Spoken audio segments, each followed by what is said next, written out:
नमस्ते, आदाब। मेरे साथ ज़मीर अब्बास जाफरी साहब ईरान से जुड़ रहे हैं। आ, आ, ज़मीर साहब, स्वागत है आपका। आ, ये जो पहली बार ऐसा हो रहा है कि कोई एक दूसरे के ऊपर मिसाइल नहीं चल रही हैं, कुछ नहीं हो रहा है, लेकिन अनइजीनेस है। सबको लगता है कि भाई ये एक फाइनल कुछ ना कुछ इसका हो जाना चाहिए।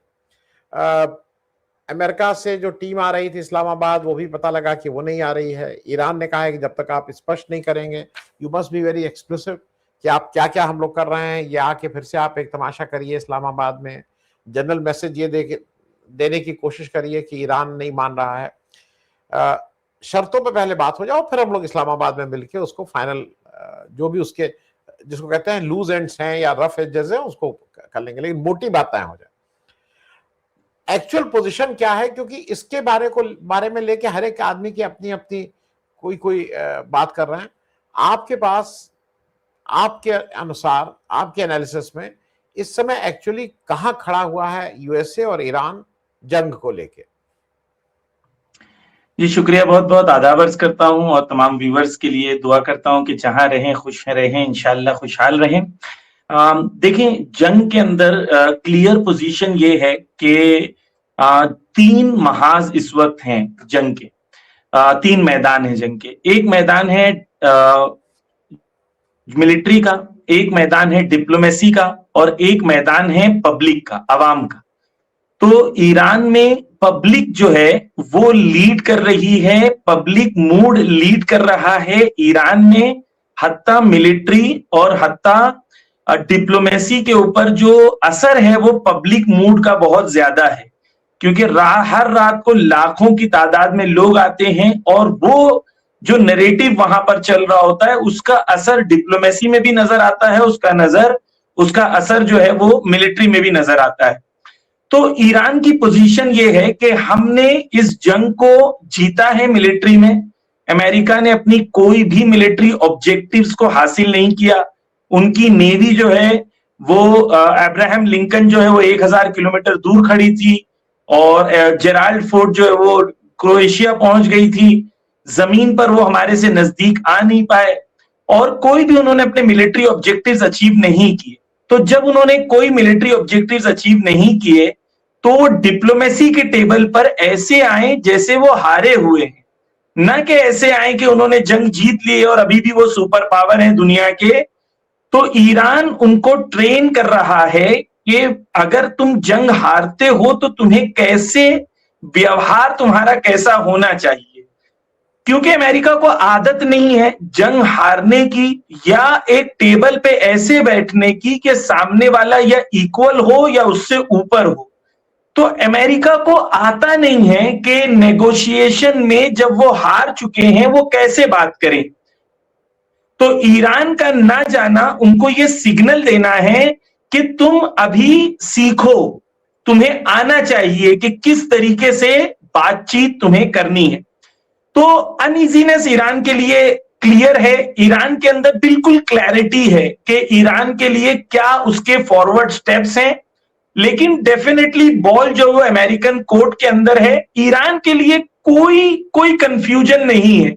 अगर जंग दोबारा होती है ईरान उसके लिए भी तैयार है, अगर जंग नहीं होती है तो भी ईरान अपने अधिकारों के लिए, अपने हक के लिए डिप्लोमेसी के टेबल पे फाइट करेगा, लेकिन वही चीज जिसे कहते हैं इज्जत और गैरत के साथ इक्वल स्टेटस पे जब अमेरिका आके बात करेगा, धमकी नहीं देगा, ब्लॉकेड की बात नहीं करेगा, सीज फायर ब्रेक नहीं करेगा। जब अमेरिका अपनी पोजीशन को उस पोजीशन पे लाएगा तब ईरान से उसकी बातचीत होगी।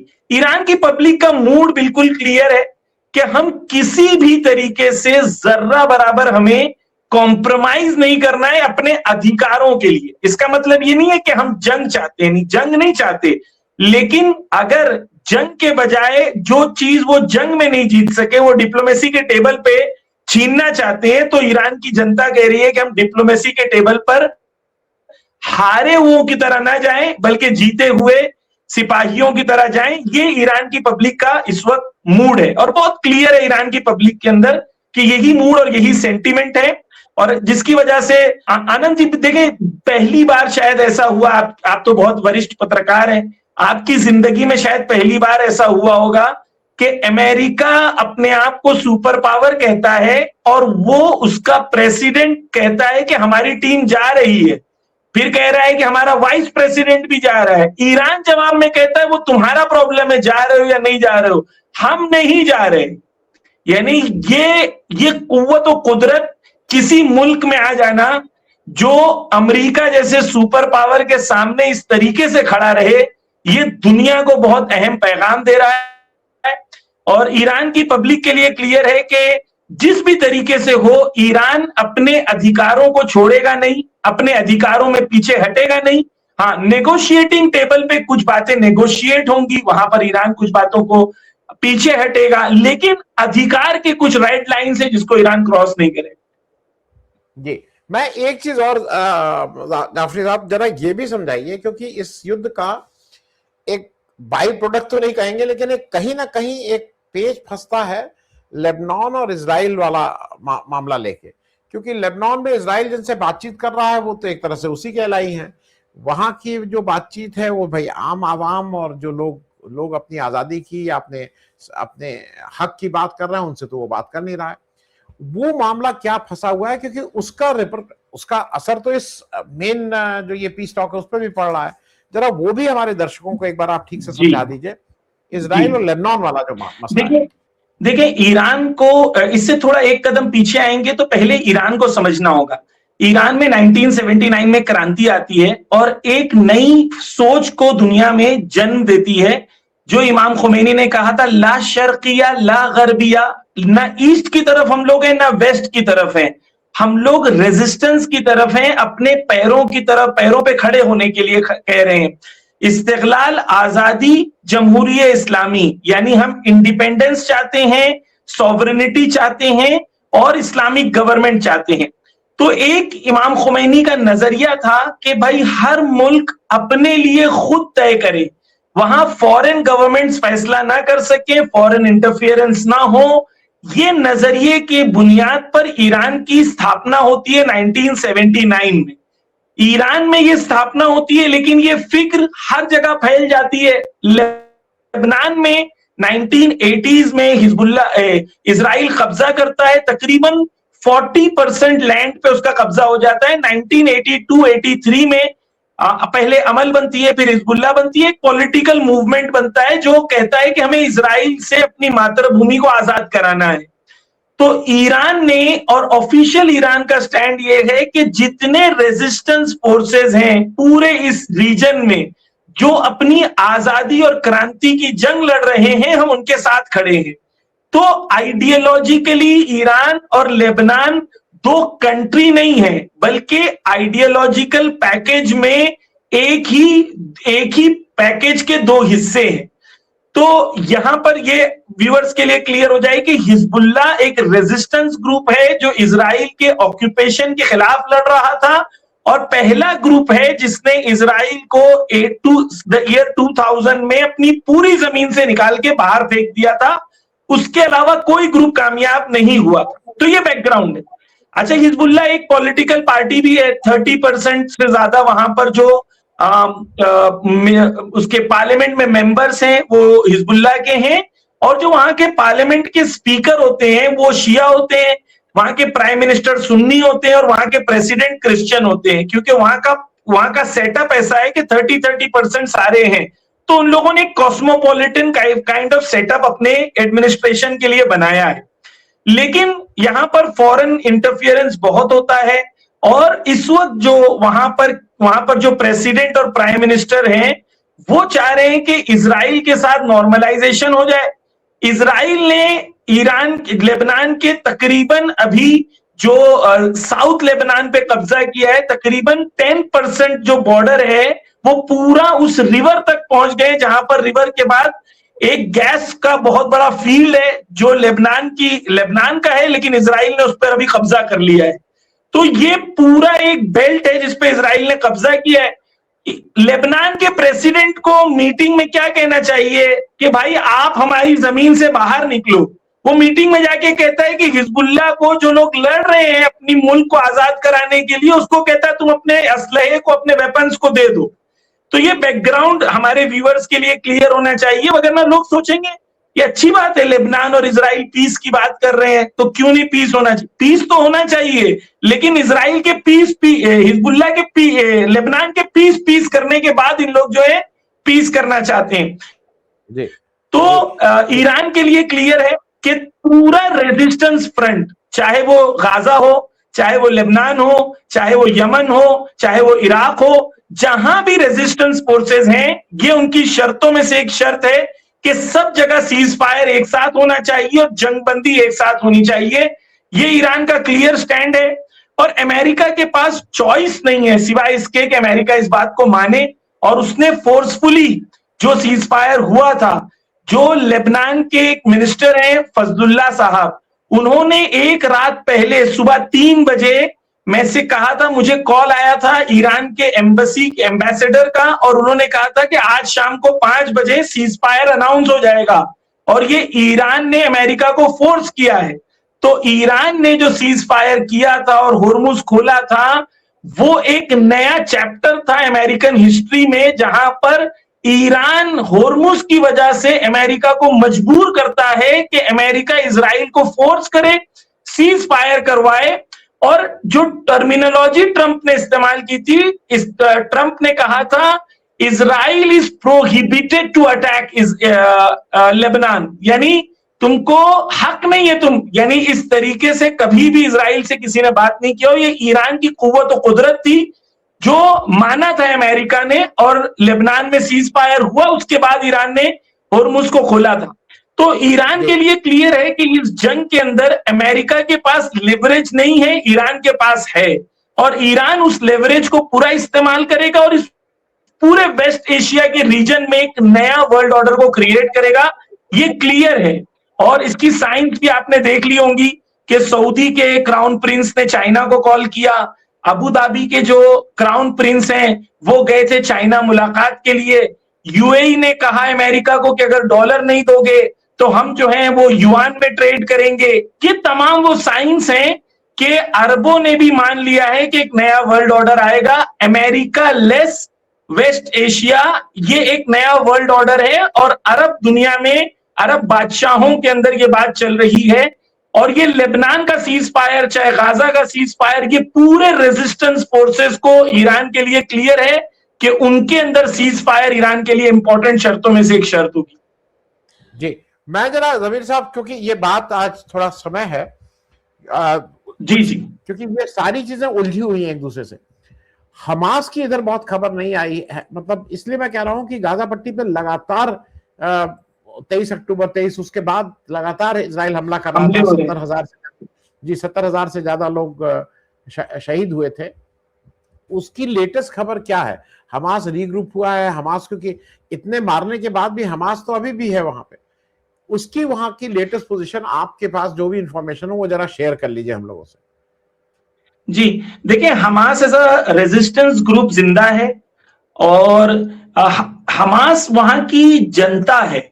आप किसी जनता को खत्म नहीं कर सकते, यानी हमास यानी ऐसे छोटा सा कोने में ग्रुप नहीं है।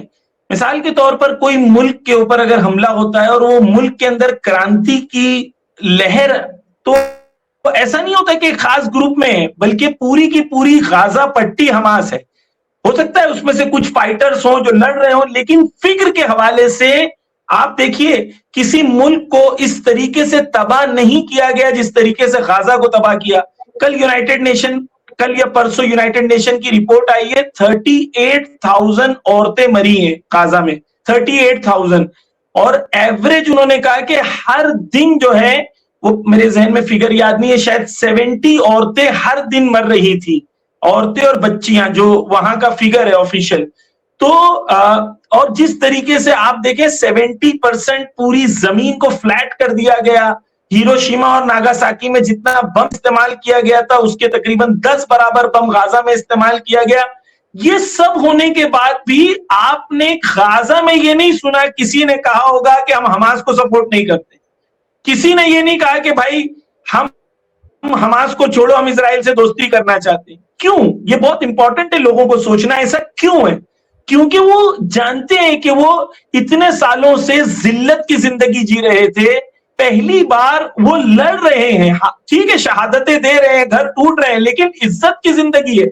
आज पूरी दुनिया में गाजा को, मैं आज रिपोर्ट पढ़ रहा था कि अमेरिका में मोर देन 65% जेन जी इस वक्त इजराइल के खिलाफ और पैलेस्टाइन के फेवर में। कभी नहीं हुआ ये।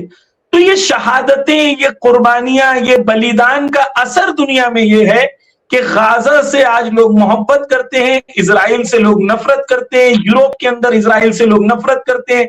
कभी कल या परसों ही हंगरी का नया जो इलेक्टेड प्राइम मिनिस्टर है वो कह रहा है कि हमें इजराइल से अपने रिश्तों को खत्म कर देना चाहिए या उनके वेपन्स नहीं लेने चाहिए। ये यूरोप में नहीं होता था कभी। तो हमास एक फिक्र का नाम है, उस फिक्र का नाम रेजिस्टेंस है, क्रांति है।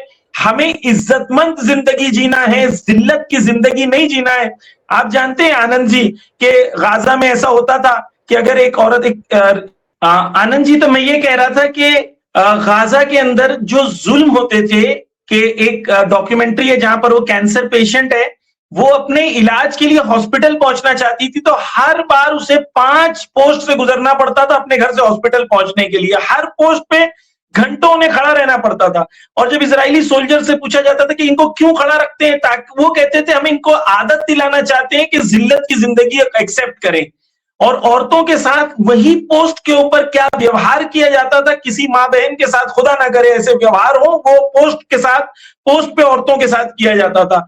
वहां पर यानी औरतें प्रेग्नेंट जो होती थी, उन गर्भवती औरतें जो होती थी, वहीं पर चेक पोस्ट पे उन्हें बच्चे हो जाते थे। इतना जुल्म वहां होता था।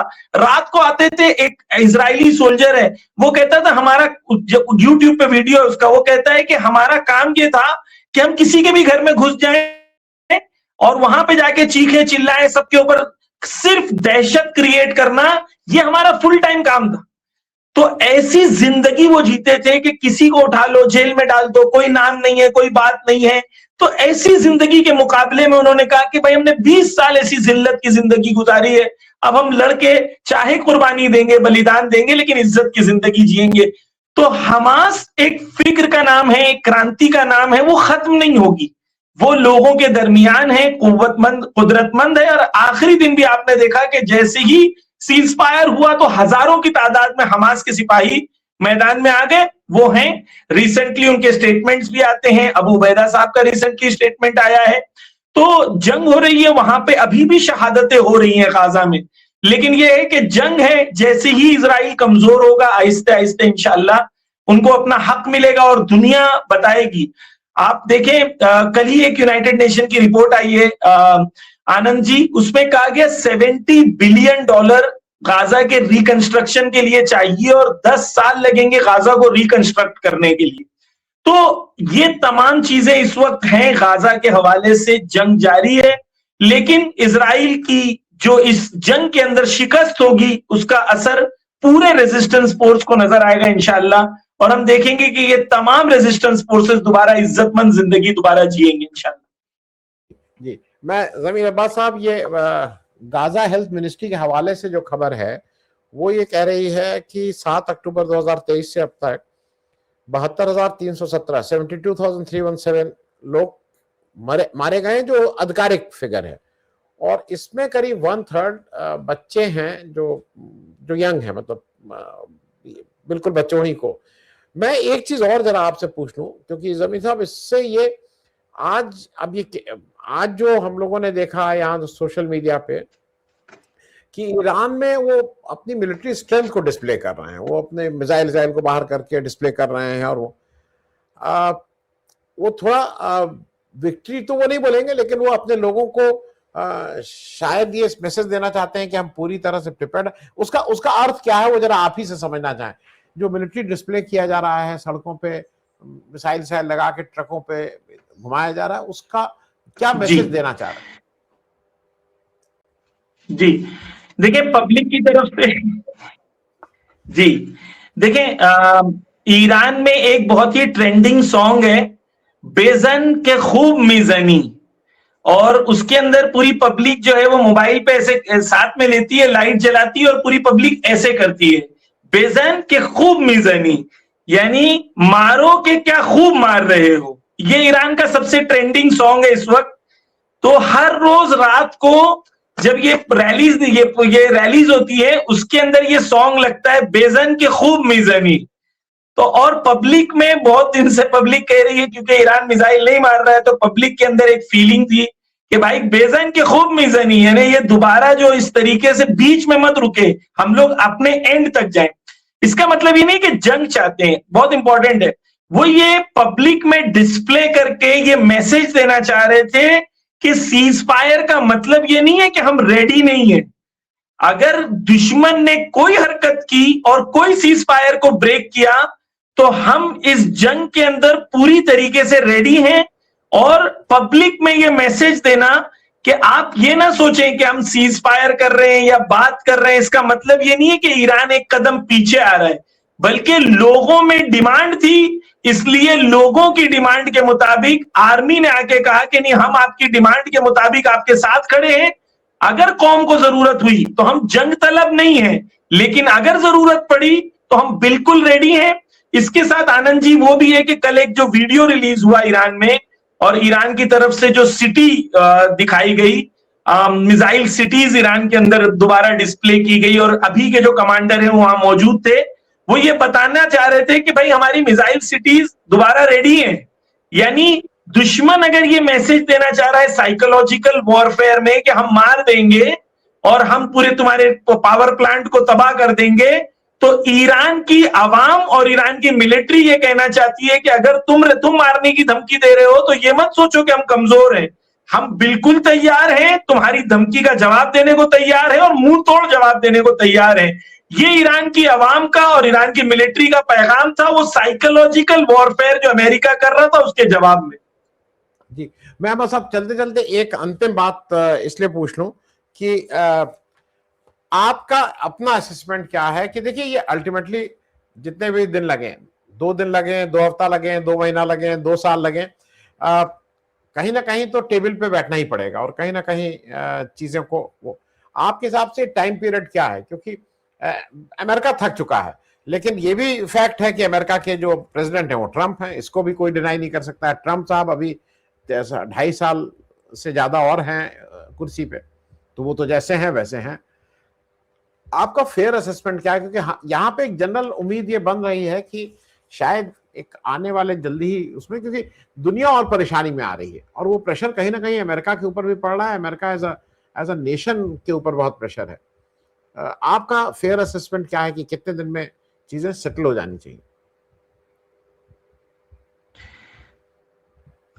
देखिए, 2 चीजें हैं यहाँ पर। आप जब भी कोई असेसमेंट करते हैं वो लॉजिक के मुताबिक करते हैं, तो कैलकुलेशन लॉजिक के मुताबिक होती है। जो आदमी मगरूर होता है, ताकतवर होता है, तो उसके अंदर घमंड के साथ पागलपन शामिल हो जाता है। तो अगर लॉजिक के हिसाब से देखा जाए तो अमेरिका को, और अमेरिका में जितने एक्सपर्ट्स हैं वो क्लियरली कह रहे हैं कि भाई ईरान की डिमांड्स को मान लो, बात खत्म करो और यहां से निकल जाओ। ये अमेरिका में एक्सपर्ट्स कह रहे हैं। लेकिन पागल जो होता है वो पागल ही इसलिए होता है क्योंकि उसके अंदर लॉजिक को एक्सेप्ट करने की सलाहियत नहीं होती है। इसीलिए ट्रंप की पूरी रजीम चेंज हो गई है, यानी वहां के तमाम जो मिलिट्री कमांडर्स हैं उनको चेंज कर दिया गया, आर्मी चीफ को चेंज कर दिया गया। क्यों? क्योंकि वो एक्सपर्ट्स की बात नहीं सुनना चाहते, वो अपनी बात को सब पे थोपना चाहते हैं। तो हम जो भी असेसमेंट करेंगे वो लॉजिक के हिसाब से करेंगे, लेकिन इसके अंदर एक फैक्टर को ऐड करना चाहिए कि वो लोग जो हैं वो इलॉजिकल मिसकैलकुलेशन की बुनियाद पर हमला करते हैं। वगरना ईरान पे हमला करना उनका एक मिसकैलकुलेशन था और उनका नुकसान उन्होंने उठाया, पूरी दुनिया में जलील हो रहे हैं। आप सोचे, नेटो ने कभी अमेरिका के खिलाफ उफ तक नहीं कहा था, अब नेटो की हर कंट्री अमेरिका के खिलाफ बोल रही है। वो कंट्रीज, यूएई जैसी कंट्री कल कह रही है कि भाई अगर आप हमें डॉलर नहीं दोगे तो हम युआन में ट्रेड करेंगे। तो ये उनका मिसकैलकुलेशन ही था ना, जिसकी वजह से उनकी जो 27 फरवरी की ताकत थी दुनिया में वो खत्म हो गई। अब लोगों को समझ में आ रहा है अमेरिका वो सुपर पावर नहीं है। दोबारा उनका मिसकैलकुलेशन, दो उनके पास ऑप्शन है। एक, वॉर को एस्केलेट करें, वॉर को ऊपर ले जाएं। वॉर को ऊपर ले जाने में वो क्या करेंगे, ईरान के अंदर सिविलियन कैजुअलिटी ज्यादा करेंगे और सिविलियन इंफ्रास्ट्रक्चर पे हमला करेंगे। ईरान पलट के मारेगा और उनके एलाइज को नुकसान होगा। तो ये उनका नेक्स्ट लेवल हो सकता है। इसके अलावा उनके पास कोई ऑप्शन बचता नहीं है। सिविलियन इंफ्रास्ट्रक्चर पे मारने के बाद भी ईरान में रेजिम चेंज नहीं होगा और बल्कि लोगों में जज्बा ज्यादा होगा। पूरी दुनिया में जो इकोनॉमी की तबाही है वो बढ़ेगी, ऑयल के प्राइसेस बढ़ेंगे, तो वो जो प्रॉब्लम्स उनके हैं वो प्रॉब्लम्स और ज्यादा बढ़ेंगे अगर उन्होंने ईरान पे फिर से हमला किया। तो ये तो अक्ल की बात है कि उनको नहीं करना चाहिए, लेकिन वहां पर अक्ल है नहीं, वहां गुरूर और घमंड है और तकब्बुर है। तो वहां पर जो है कैलकुलेशन और मिस कैलकुलेशन की बात है। अगर मिस कैलकुलेशन वो करते हैं तो अमेरिका का डिक्लाइन और फास्ट होगा।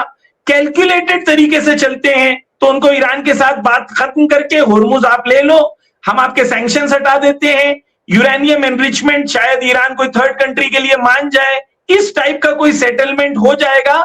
ये अमेरिका के लिए सेफ एग्जिट है, जहां पर वो डिक्लेयर करेंगे अपनी विक्ट्री कि हमने यूरेनियम एनरिचमेंट ईरान का रोक दिया और किसी थर्ड पार्टी को ट्रांसफर कर दिया। ईरान के तमाम सैंक्शंस हट जाएंगे, ईरान का इकोनॉमिक फ्री जोन हो जाएगा और ईरान के पास होर्मुज आ जाएगा। इस टाइप के सेटलमेंट पे पूरी दुनिया कह रही है कि अमेरिका को रेडी हो जाना चाहिए। लेकिन एक फैक्टर यहां पर इजराइल का आता है कि जब इजराइल बीच में आता है तो इजराइल नहीं चाहता कि जंग खत्म हो, इजराइल चाहता है जंग कंटिन्यू हो। तो वहां पर खुद अमेरिका में कंफ्यूजन है, डेस्परेशन है, वहां पर क्लैरिटी नहीं है, एक शख्स फैसला नहीं ले रहा है, कई पार्टीज इन्वॉल्व हैं। अमेरिका के अंदर बिल्कुल इस वक्त हालत यह है कि वो नहीं समझ पा रहे उनको क्या करना है। अगर इजराइल की बात चली तो जंग बंदी नहीं होगी, जंग फिर से शुरू होगी और पूरी दुनिया में मुश्किलें आएंगी। अगर इजराइल, देखिए आनंद जी, बहुत इंपॉर्टेंट है कि जब ईरान ने कहा कि हम नहीं आ रहे तो ट्रंप ने 2 ट्वीट किए, दोनों ट्वीट ईरान को जवाब नहीं थे, दोनों पोस्ट ईरान को जवाब नहीं थे। एक पोस्ट उन्होंने किया कि मेरा फैसला इजराइल नहीं कर रहा है, हम फैसला खुद कर रहे हैं। भाई ईरान ने कहा कि हम जो है हम नहीं आएंगे, तो तुमको ईरान को जवाब देना चाहिए। लेकिन इससे ये पता चलता है कि उनके ऊपर प्रेशर है अमेरिका के अंदर कि इजराइल फर्स्ट आप कर रहे हैं। दूसरा उन्होंने ट्वीट किया, कहा कि ये जो मीडिया है ये बता रहा है कि हम हार गए जबकि हम जीत गए। तो ये दोनों ट्वीट ये बताते हैं कि अमेरिका में डोमेस्टिक प्रेशर ट्रंप के ऊपर सबसे ज्यादा है और जो मिड टर्म इलेक्शंस होने वाले हैं वो एक प्रेशर है उसके ऊपर। और उसके ये अगर वो अमेरिका फर्स्ट पे जाता है तो जंग रोक देगा, अगर वो इजराइल फर्स्ट पे जाता है तो जंग को कंटिन्यू करेगा और जंग को कंटिन्यू करने के बाद अमेरिका को ही ज्यादा नुकसान उठाना पड़ेगा क्योंकि ईरान पूरी तरीके से तैयार है और ईरान का खर्च बहुत कम है इस जंग के अंदर। और अरब कंट्रीज आहिस्ते आहिस्ते अमेरिका को छोड़ देंगे अगर ये जंग कंटिन्यू रहेगी। हर रोज मिलियंस ऑफ डॉलर कतर का नुकसान हो रहा है, यूएई का नुकसान हो रहा है, सऊदी का नुकसान हो रहा है। कब तक इन लोग सब्र करेंगे, कब तक अमेरिका को बर्दाश्त करेंगे? फाइनली ये लोग अमेरिका को उठा के फेंक देंगे, अपने फायदे के आगे अमेरिका का फायदा थोड़ी ना देखेंगे ये लोग। जी जी, बहुत बहुत शुक्रिया जमीर साहब। और एक मुश्किल क्या है कि उन अरब देशों में जो जो जो किंग साहब हैं वो एक अलग ढंग से सोचते हैं, आवाम का एक अलग ढंग होता है। तो वो भी शायद इसी के बहाने वो भी चीजें सेटल हो रही हैं क्योंकि वहां के जो राजा साहब हैं उनके ऊपर भी कुछ ना कुछ तो जनता का दबाव बढ़ ही रहा है, इसमें कहीं कोई दो राय नहीं है। तो शायद वो निर्णय जो शायद बहुत पहले हो जाना चाहिए था, वो निर्णय लेने में उनको भी आसानी होगी उस दबाव के आगे। बातचीत करने के लिए बहुत बहुत शुक्रिया जाफरी साहब। आदाब। Thank you sir, thank you. आदाब।